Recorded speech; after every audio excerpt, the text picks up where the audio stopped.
Well, good Friday morning to you, and glad that you're joining me for this little time of encouragement. I'm encouraged by the potential there is for us to start gathering again as a church. Our elders of our church are working on a plan right now to, at least at minimum, have outdoor worship with the full band and everything starting on May 31st.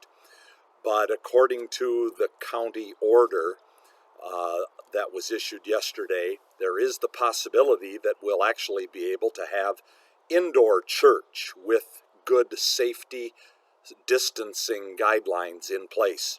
So be praying for us as we make those plans and those decisions. But I'm encouraged.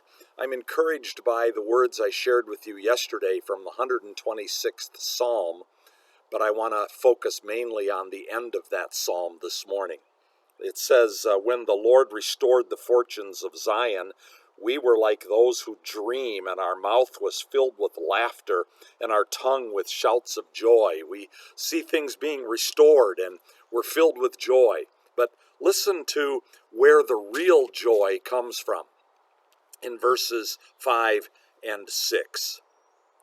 Those who sow in tears shall reap with shouts of joy.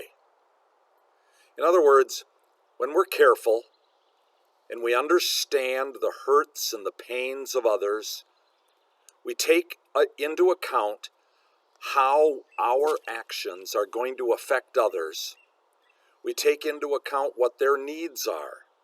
When we take into account the pain that is being suffered by people around us, and yet we go out and sow. In other words, we take the seed of the gospel of the hope of Jesus Christ, and we take it into that pain and into that hurt and into those consequences and circumstances, and we sow the seed of Jesus Christ into people's lives. It promises us in Scripture that we will reap shouts of joy.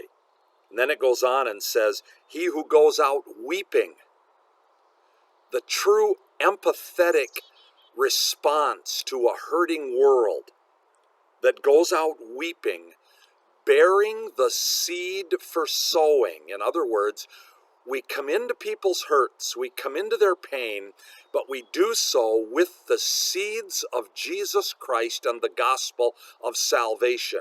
And when we do, it says this, we shall come home with shouts of joy, bringing his sheaves with him.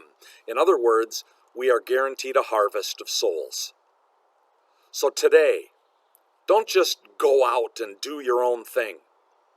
Go out with the feelings and the sensitivity to the needs of others, knowing that you carry with you the seeds of joy, and plant those seeds in people's lives, the seeds of Jesus Christ and his saving grace.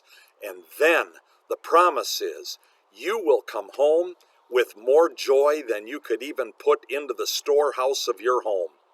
Your barns and your buildings will overflow with the abundance of the joy of the Lord. Go today and sow some seeds in somebody's life and prepare for a harvest of souls. Thank you, and God bless you today.